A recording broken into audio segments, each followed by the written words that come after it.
right, 13 News Now at noon is back, recognizing some of the best sports talents in the 757. Greg Bicouvaris with the Hampton Roads Sports Media Hall of Fame joins us now to tell us all about what we can expect at this year's event. Greg, this is such an exciting time. You know, you were saying this just started in 2018. Right. We have 2024 on the horizon. Talk to me about what this really is for our community. And this was, thank you for having me, first of all, and your great staff here.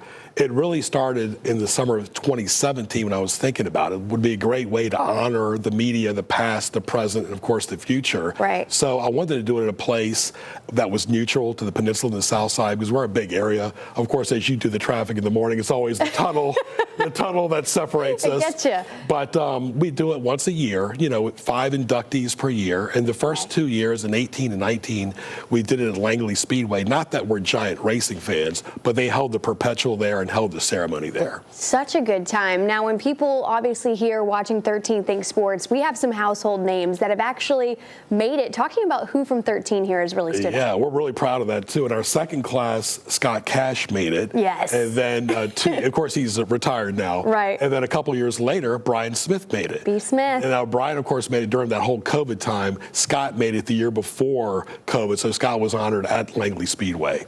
So for people who don't really understand what this means, kind of walk me through what this means, not only for those people, but, you know, just the community itself for this area. Absolutely, because it's radio people, TV, public relations that have made some type of impact in sports. We've got women in there, we've got minorities, we got it all inclusive. 5 a year is not too difficult, 10 might be, so we kept a good number of 5 that have at least had their time and talent at a place for at least 5 years. So talk to me about our inductees this year. Who are we thinking? What am I allowed to know? What's going on? Right. Well, we're going to announce it in January of 24. We always have 10 people on the ballot. Okay. And there's 5 selected by the 7 board members. And the 7 board members get together by email or by, you know, in person and decide who the 5 inductees are. And even if they didn't make it this year, they still have a couple more years to make it. So we keep them on the list. So when will they be able to announce those 10 names that are on that ballot? Well, we never announce the 10 because we don't want to hurt nobody's feelings. We announce the 5 winners. Okay. Always we do that in January. Okay. And then the ceremony, we're going to plan on having it, you know, weather permitting, of course, health permitting for everybody in the spring of 24 or summer at Langley.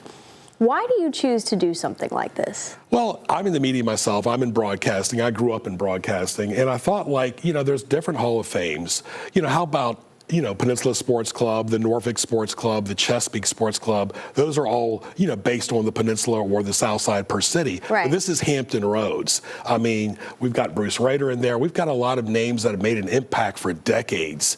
And they've given their blood, sweat, and tears to covering a high school game or a college game or a pro game. And I thought, why not recognize them?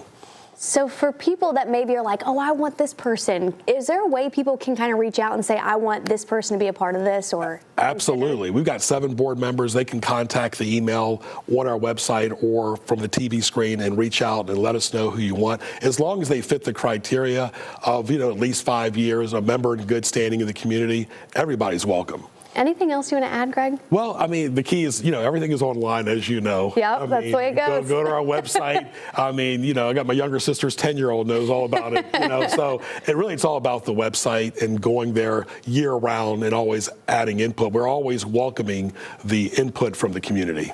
Awesome. Greg, thank you so much for joining us to bring this kind of to everyone's attention. I love this idea, and I love supporting our local media professionals. Thank you so much. Thank you so much. We'll be right back with more news and weather.